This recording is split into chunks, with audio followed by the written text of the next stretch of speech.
Welcome back to the GSMC Sports Podcast. We just finished up giving the winners and losers from day one of NFL free agency. Now, we are going to get into the NFC East free agency drama that took place.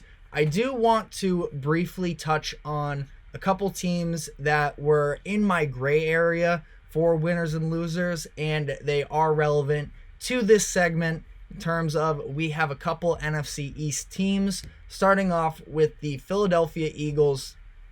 I consider them to be somewhere in the middle when it comes to winners and losers so far, where they bring in Saquon Barkley, they lock down offensive lineman Landon Dickerson, and they sign edge rusher Bryce Huff.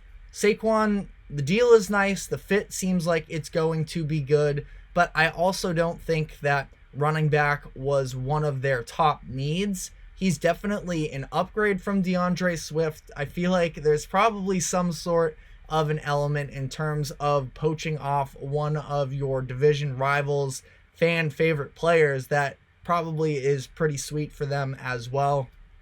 I can just imagine Saquon probably taking those games personally based off of the ownership not wanting to pay him the contract, despite him wanting to stay with the Giants for as long as possible.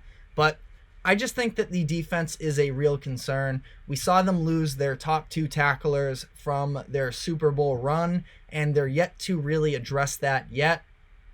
Now, they did draft Nolan Smith, I believe his name is. I always blank on his last name, but the linebacker out of Georgia that they took late in the draft last year was Nolan Smith. They took him 30th overall. He had a pretty disappointing rookie season. Now, maybe he can bounce back this year, but they definitely do need help in that linebacking core.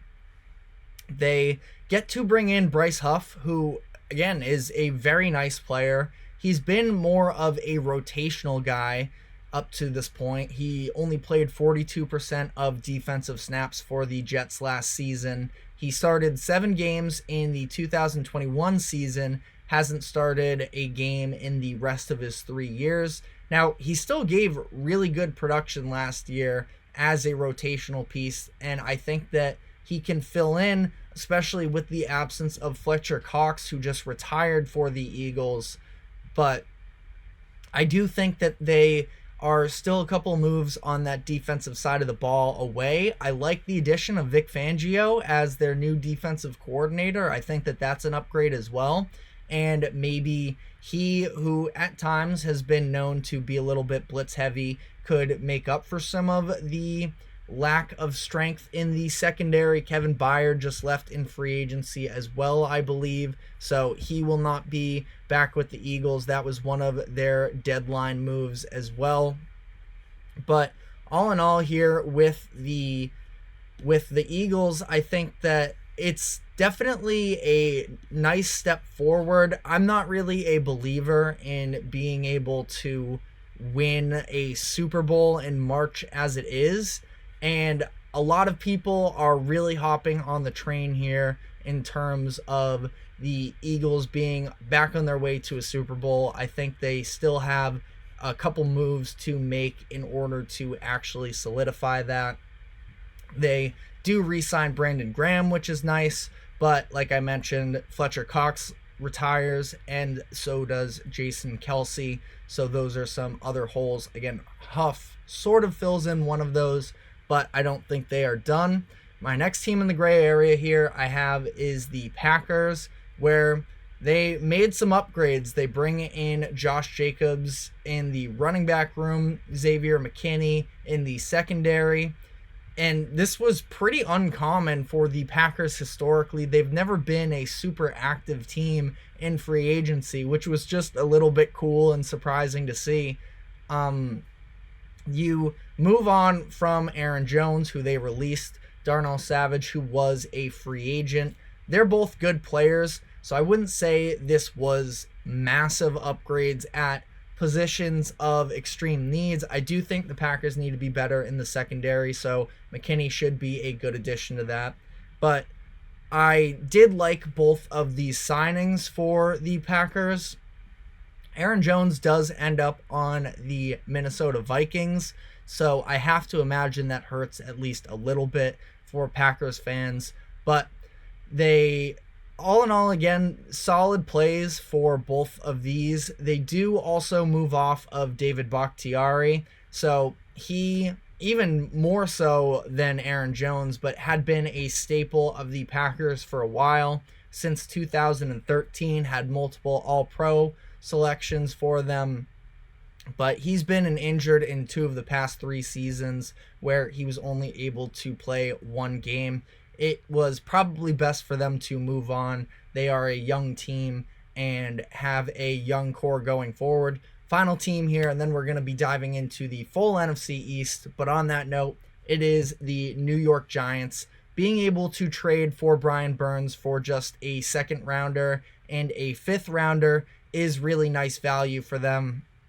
They coughed up money to extend him to a 5-year contract that could be worth up to $150 million deal. $87.5 million of that is guaranteed. So they paid him. Burns is great.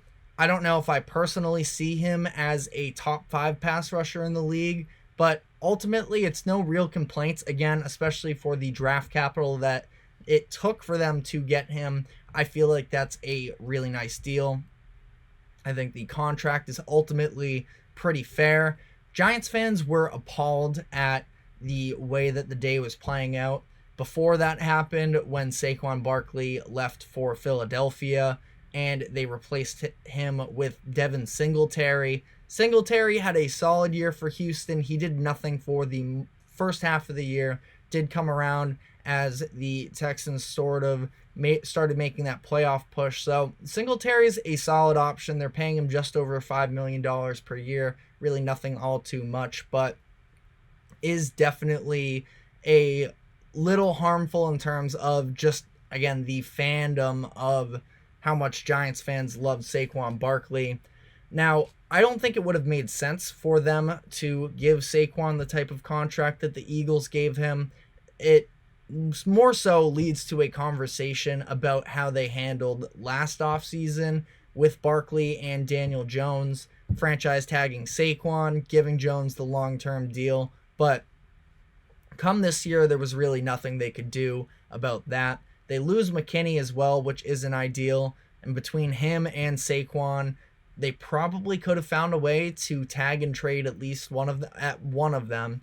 But overall, I thought the Giants did fine for themselves. They also brought in a guard from the Raiders in Jermaine Illuminor. So he has started the past couple seasons for the Raiders. Giants need help on the offensive line. So I thought that it was overall a solid day for them. But getting more into the NFC East as a whole, of course, this drama around the Saquon Barkley to Philadelphia deal sort of shook the internet, where you had former Giants running back Tiki Barber get on radio and said that Saquon was dead to him and to Giants fans. Saquon responded with a tweet that has since been deleted, but talking about how Barber has never been kind and accepting to him and that he doesn't care, and did seem to try and make it vocal that he wanted to stay with the Giants, but they weren't willing to give him what he felt he deserved, which is definitely true to some degree. Again, I do tend to agree with the Giants that it wouldn't have made sense. They have too many other needs to cough up all that money to a running back, but was just a very messy ending as they fell out of it, which sort of brings me to the question of, should Giants fans be upset with Saquon Barkley? And I feel like the likely consensus answer with Giants fans is no, they're mad at the front office for the way that this is all played out.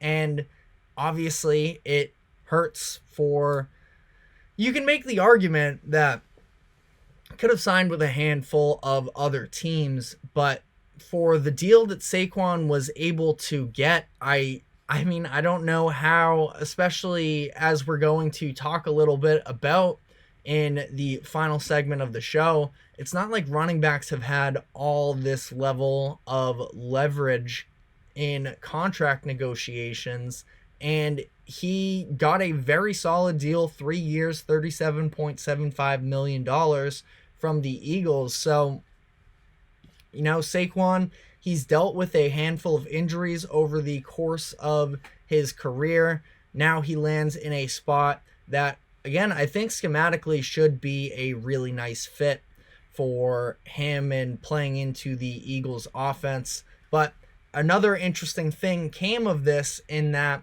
we had Dak Prescott's brother, tweet out about how the Eagles are the best front office in the NFL. This came after the Saquon signing and the fact that the Cowboys have been very uneventful in these early stages of free agency, and it just adds to the further drama around the Cowboys. I don't want to harp on it all too much in terms of the all-in quote from Jerry Jones. We know that it probably wasn't his best idea to say that, but when is Jerry Jones getting on the microphone ever really a great idea for the Cowboys as a whole? It hasn't stopped them, but it does make for a very interesting conversation about how this division is going to play out, because, again, I don't think that the Eagles getting a running back, for as good of a talent as Saquon Barkley is, I don't think it fully pushes the needle for them. And if your counter argument is Christian McCaffrey to the 49ers, I will concede that. I do think that McCaffrey transformed the 49ers when he got there. But I also feel like there has to be some level of, the 49ers defense is so much better than the Eagles right now. And the Eagles have had all this turnover with their coordinators the past couple of years. I just don't think that saying you have this running back, you went out and you got DeAndre Swift last season. Now, Saquon is definitely better than DeAndre Swift when he's playing, but there's also still concern in terms of whether or not Saquon can be a healthy guy throughout the course of the season. And obviously I'm not rooting for him to be injured. I think that it would be a lot of fun to see how this all plays out, but it's going to come down to, can Jalen Hurts sort of return to form after a disappointing season last year? And what are they going to do to address the defense? Because I do feel like outside of that front line where they have a lot of talent, I think that they are pretty vulnerable on the defensive side of the ball. And I don't know. I just think that it's so pointless, really, to call the division like already when we are a day into free agency. There's so much that has to go on from here. But that also being said, there is going to come a time where the Cowboys are going to have to make a move one way or another. I don't think that they can fully run this all back next year, where they were a very good regular season team and they still have plenty of talent on the roster, but you bring back your quarterback, you bring back your head coach, you do lose your defensive coordinator, but I would have assumed that after the way that playoff game against the Packers went, they weren't going to bring him back, because you have to change something. And as of right now, the only changes have been losses, where they are down 3 of their key guys from last year in Pollard, Biotish, and Armstrong. So, and Stephon Gilmore as well, I believe, is exiting the team as well. So I would prefer their moves to be on the defensive side of the ball. I think probably more so specifically with linebackers. I think they could definitely get some help there. A little bit of an underwhelming group last season. I thought that they were fine in terms of their secondary when they played man coverage through the course of the year. It was just a little bit of a weird transition. I'm not sure why they decided to play soft coverage against the Packers in that wild card game, but they do have guys still in Diggs and Deron Bland that, while they can be a little bit hit or miss on individual plays, they do still have a lot of talent. And I'm just very curious to see how the Cowboys are going to turn this thing around, because I do consider them losers up to this point in free agency. But that is all we have time for on this subject. We are going to be taking our final break, and when we come back, we will be talking about some breaking news as well as the running back market as a whole. So stick with us, and we will be right back.